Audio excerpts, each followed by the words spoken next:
Bismillahirrahmanirrahim. Wah, Islam dilakukan secara sembunyi-sembunyi selama 3 tahun.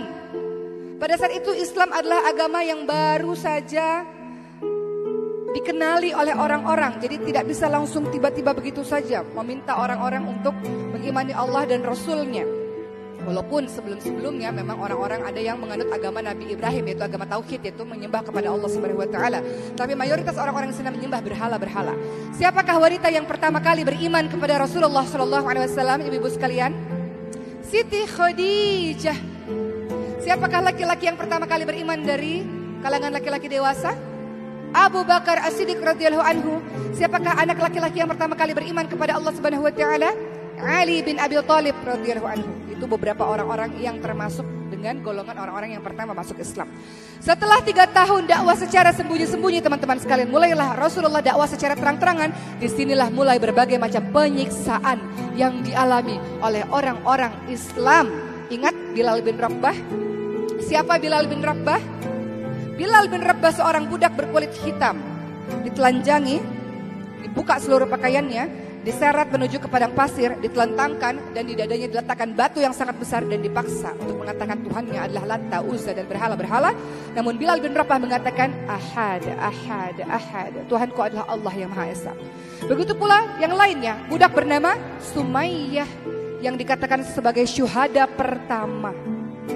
Sumayyah ketika dipaksa mengatakan Tuhannya adalah berhala, apa yang dilakukan Sumayyah? Tetap mengakui la ilaha illallah, Tuhanku adalah Allah, gak ada Tuhan selain Allah.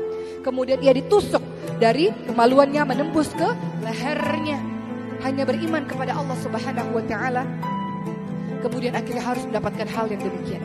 Perjuangan sangat berat, teman-teman sekalian. Sampai pada saat itu di tahun 7 kenabian, orang-orang Islam khususnya Bani Hashim dari keluarga Nabi Muhammad SAW diboikot, diisolir, diasingkan, gak boleh ada di kota Mekah.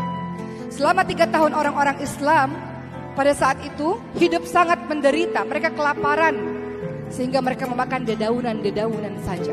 Sampai akhirnya Siti Khadijah jatuh sakit dan meninggal dunia. Apa yang Rasul rasakan ketika Siti Khadijah meninggal dunia? Apa yang ibu, bapak, teman-teman rasakan ketika orang yang kita cintai, yang selama ini selalu berada di samping kita, mendukung kita, menenangkan hati kita, tempat kita berkeluh kesah, meninggal dunia? Apa yang dirasakan? Maka dalam sejarah Islam ini disebut sebagai tahun kesedihan Rasulullah Shallallahu Alaihi Wasallam. Tidak hanya istrinya yang wafat dalam waktu berdekatan, pamannya Abu Thalib yang sudah mengasuh Rasul dari usia 8 tahun, yang sudah dianggap seperti ayahnya, yang membela perjuangan dakwah Rasulullah Shallallahu Alaihi Wasallam juga wafat. Kedua orang tersebut wafat dalam waktu yang berdekatan, maka dikatakan sebagai tahun kesedihan yang dialami oleh Rasulullah Shallallahu Alaihi Wasallam. Teman-teman sekalian, setelah itu Rasul pun melanjutkan dakwah ke negeri Taif. Lagi-lagi di negeri Taif bertambah kesedihan Rasul karena dakwah Rasul tak diterima, dilempari dengan batu, dikatai orang gila, pendusta, penyihir dan sebagainya, sehingga harus bersimbah darah Rasulullah SAW. Dan bagaimana cara Allah menghibur hati Rasulullah pada saat mengalami tahun kesedihan, teman-teman sekalian? Bayangkan di waktu yang berdekatan, orang tua kita meninggal, pasangan hidup kita meninggal, kita ditolak di sebuah tempat tertentu oleh pertemanan kita misalnya. Kesedihan yang bertumpuk-tumpuk. Bagaimana cara Allah menghibur hati orang yang sedang bersedih? Seperti Rasulullah SAW dengan peristiwa Isra Mi'raj, yakni Isra adalah Mekah ke Palestina, Mi'raj adalah Palestina menuju ke Sidratul Muntaha untuk mendapatkan perintah berupa sholat.